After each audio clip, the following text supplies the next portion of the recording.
guys! Welcome back to my YouTube channel, Ilocana sa America Vlog. So, for today's video ay ipapakita ko sa inyo yung aming mga alagang hayop at saka tignan natin kung may itlog na sila.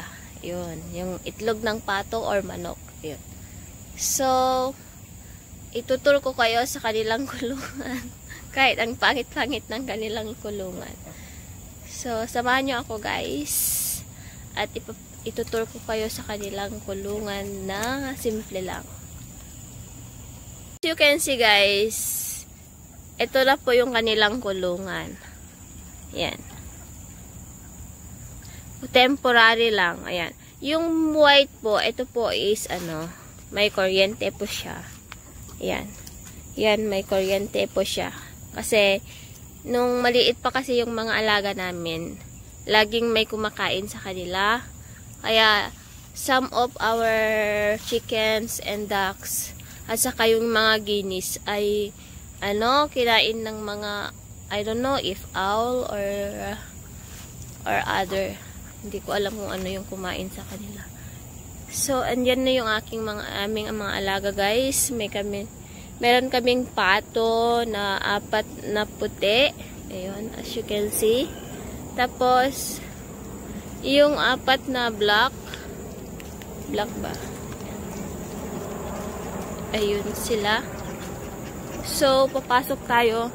So, ginawa lang ni Brian yan. Hindi siya masyadong maayos. Dahil, yan, diba? Yan, i-change ni CJ yan mamaya yung tubig. Yan, maglalagay siya ng tubig. Tapos nagpakain na siya ng manok. Ayan. Papasok tayo dun guys para matignan yung masyado ang aming mga alaga. Ayan. It have different kinds of chickens. Ayan.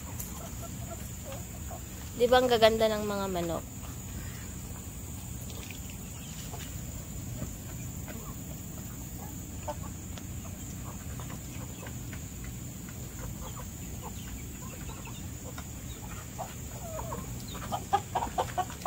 Ang lalaki na ng aming mga pato. O, tignan nyo, diba? Ang tataba nila kasi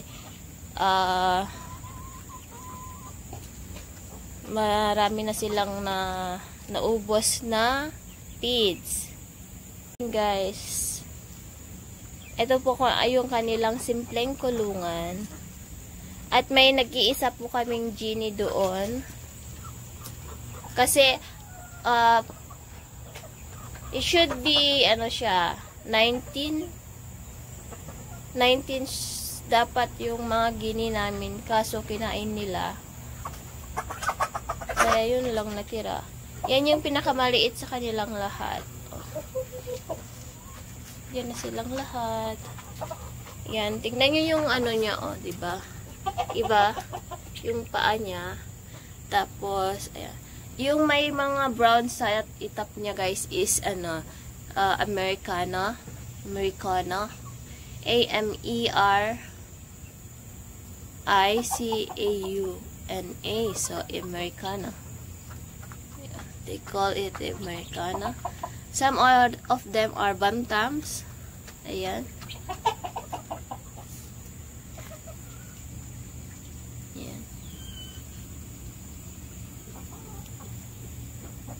Andun yung mga pato.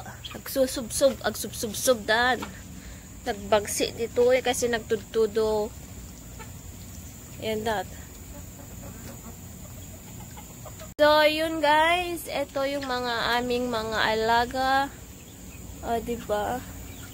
Para lang kaming nasa probinsya guys. Yaan nyo na yung mukha ko. Ganyan na lang.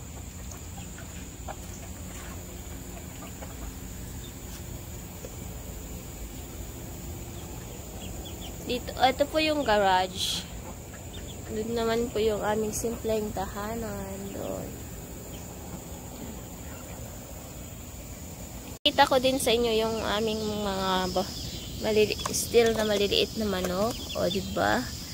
Tignan nyo ito, Iba yung kanyang itsura.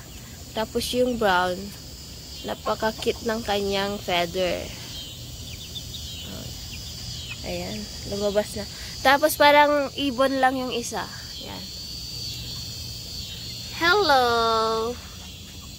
Andun sila. Busy sa pagkain.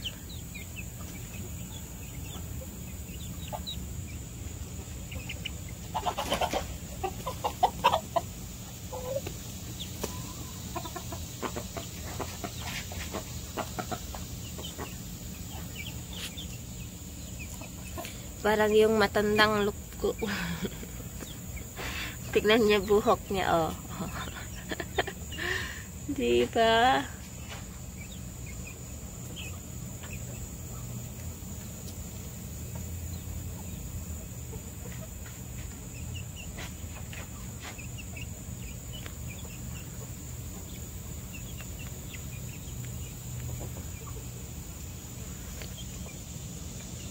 Yeah.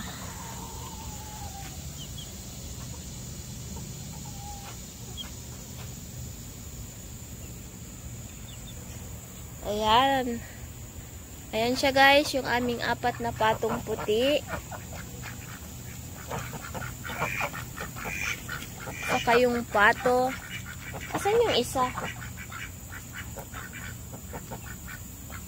May nawawalang isa.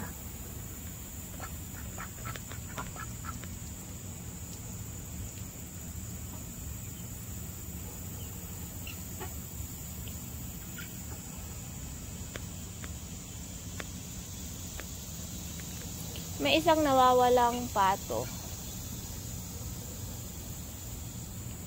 Ayan. So, yun.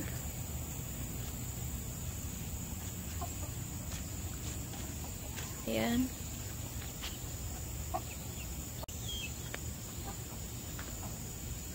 Kain lang kayo guys. Kain lang kayo. May kanya-kanya silang grupo.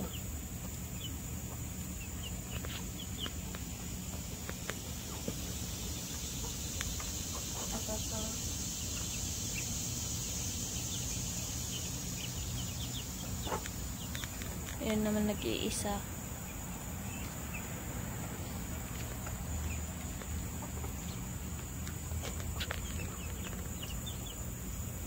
Ito naman grupo din.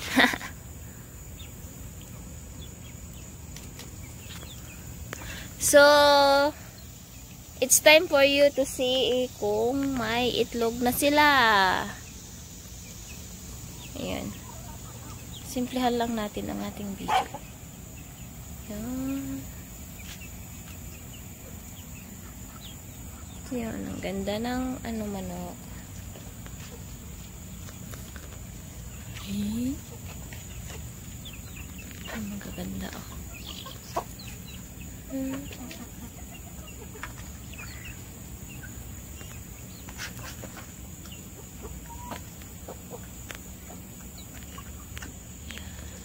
Oops.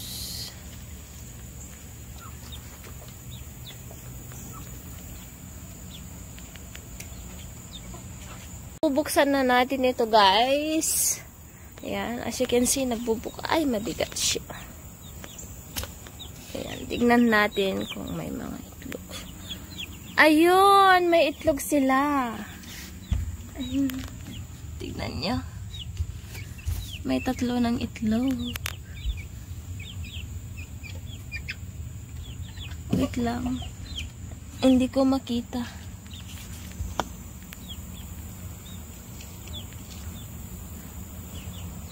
I don't know, where's CJ? Hindi ko mahanap hindi ko makita si CJ kung saan nagpunta.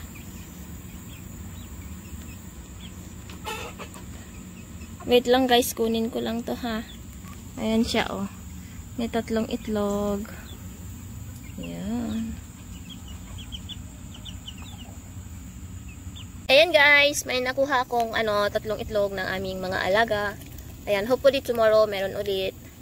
Diba? May libreng na kami. May libreng itlog na po kami. Oh. Yan, hindi ko alam kung sino na yung nangingitlog sa kanila.